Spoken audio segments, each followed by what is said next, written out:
Hey there. Hello. A little while back, I came into a free pair of pretty old snowboard bindings. I got this call from my sister and said, hey, I found this pair of old snowboard bindings on top of a trash pile. Would you want them for something?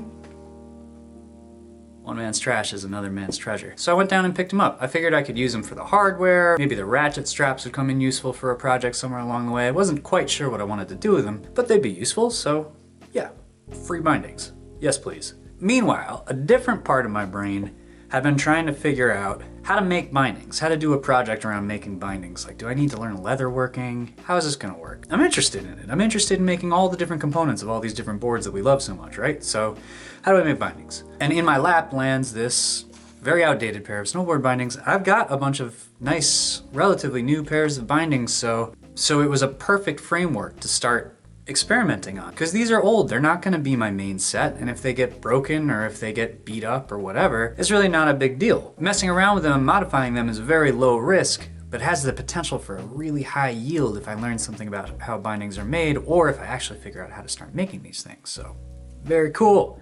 One of the trains of thought that part of my brain had been pursuing was 3D printing. And you can 3D print flexible materials, and some of the binding straps look very much like they could be 3D printed. So I've got an old pair of bindings that I'm very comfortable modifying. I've got a 3D printer, and I've got a CAD program. So let's 3D print some snowboard binding straps, right? And that's exactly what I did. And here's what I came up with. First thing I did was I took the old bindings, disassembled them, and reverse engineered how the straps were mounted to the various pieces of hardware. How the ratchet straps were integrated, how the ratchets themselves were attached to the bindings. I got some dimensions from it. All of this I just did with a caliper. I brought all those measurements into my CAD program. My CAD program of choice is Fusion 360, and I got to work exploring. I started with the toe strap. Originally the project was just gonna be the toe strap, and I went through a couple different iterations. Did some prototyping. Originally, I thought I was gonna try to print them vertically, so this piece actually sat on the build plate kind of like that. That allowed me to get a little bit of a cup in the strap, but I wound up thinking that wasn't that important. I went through a couple variations, just trying out different sizes. This would have worked. It's really firm. It's got that cup in it, but when I showed it to some friends of mine who snowboard, they're like, that's a lot of material. And a lot of straps right now don't really have all that much. That's a result of having to print it vertically and the part having to support itself. So I moved on to some other directions. First thing I did was, if you print something flat in a pattern with, gaps or whatever in it, is it still flexible? And oh my God, yes it is. This was starting to feel a lot more like something that would be comfy if you were to strap it to your feet. So this was really exciting. And with that piece of knowledge, I went and started prototyping my toe straps. Went through a similar process using just PLA to do my prototypes because it's faster and because it's cheaper than the flexible material. But I did the same thing. I did some different approaches with different sizes until I came up with some dimensions I was happy with. And the toe straps were sitting there on the bindings looking all pretty. And I'm like, man, I gotta do the heel straps. It's so easy. It's sitting right there. Let's do it. So I went through the exact same process and came up with a heel strap. This is, again, the PLA prototype. This one doesn't have the mounting holes. This was purely for dimensions. And when I got everything kind of working the way that I liked, got the sizing right, got the flexibility right, made sure all the bolt holes and things were where they needed to be, I printed my finished versions. You can tell these are really old. Come on, baby, let go. There we go. And there we have. We've got our ankle strap and our toe strap. And I feel like they're gonna work. If anything, they seem a little bit softer than the binding straps that I've seen on other bindings, especially the plastic ones that have the same kind of mesh structure. The ones of those that I've seen out and about seem a little firmer. So this is probably gonna be a really soft binding. That's my guess. But there's only one way to find out. So what I need to do is go assemble the other binding and then take it to the mountain and see if they work. So let's do it.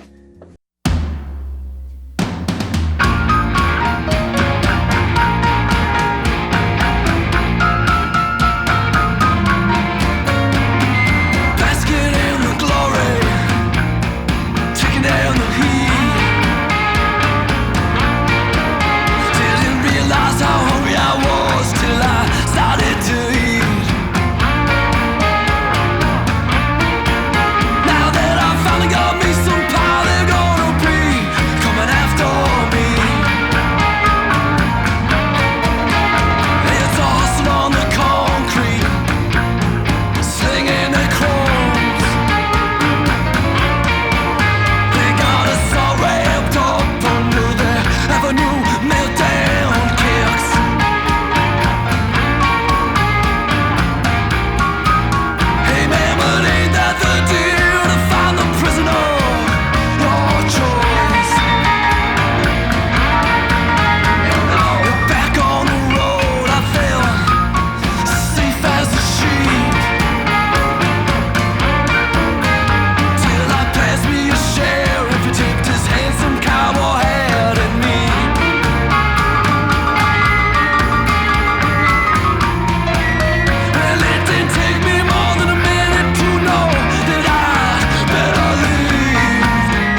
Back from the mountain.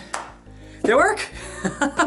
They worked really well. I was surprised. I was pretty happy with how that turned out. Like I said earlier in the video, I was worried they were gonna be soft, and they were a little soft, but honestly, I thought they were pretty comfortable. That's probably an artifact of the flexible filament I used. I used a Solutech flexible filament. They really don't have a lot of information on what that material is. My guess is that it's a TPU somewhere around 95A durometer. I've got some TPUs that are harder. I've got some 98s and 92s and an 80. And just based on how it prints, I think it's probably sitting around 95. And the other thing that's nice about it is while it's flexible, it doesn't stretch very much, which I think meant that, especially for the ankle strap, it was able to snug my foot back into the binding exactly the way that it's supposed to. So that worked really well. The only other problem with it was the base plates, or the bindings itself, the frame for the binding itself, seemed to be made for bigger boots than the ones that I wear anyway.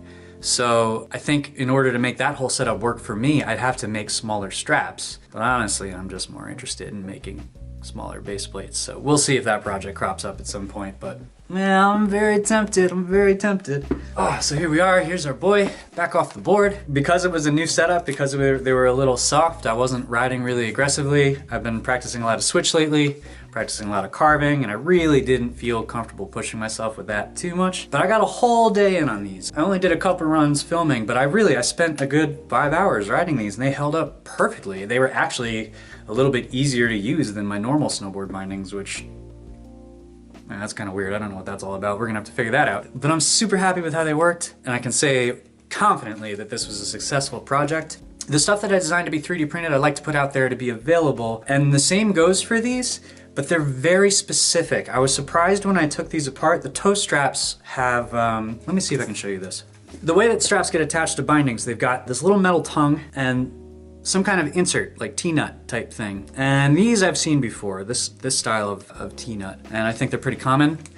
But the heel strap just has top hat nuts, which is weird. I don't think any binding company really does that anymore. I think it's an outdated attachment style. So I don't know how useful that would be to anybody. But if someone is interested in grabbing the files and getting in there and modding them, trying to print them, just leave a comment down below. I will put them up on My Mini Factory or Thingiverse or something. You can get in there, modify them, make sure that they fit the bindings that you're working with. I would say, hey, even if you don't print these exact ones, this shows pretty definitively that you can. So get out there, make your own style of bindings, print them, test them, prototype, enjoy riding hardware that you've made yourself. If you like that, and if you like this, and if you like doing those kinds of things, you should subscribe, because that's what we do here. We make board sport hardware, and we get out and ride it, and have a good old time. If you've got anything interesting to say, or any questions or comments, I try to respond to as much as possible. Grab me in the room down below, and we'll talk. It'll be good. And until the next project, I love you guys. Thank you so much for sticking around. I hope you enjoyed the video, and I'll see you soon.